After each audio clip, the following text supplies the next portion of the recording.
Her halin, her halinle özlüyorum. Sensiz uyuyamıyorum. İnan bazen ağlıyorum. Sensizlik acı mı acı?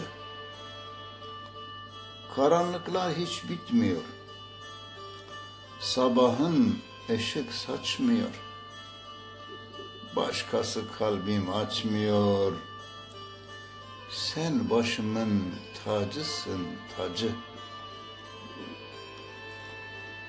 O senin ceylan gözlerin, bal dağıtan gülüşlerin, tatlı dilin, hoş sözlerin, onlardır kalbimin ilacı.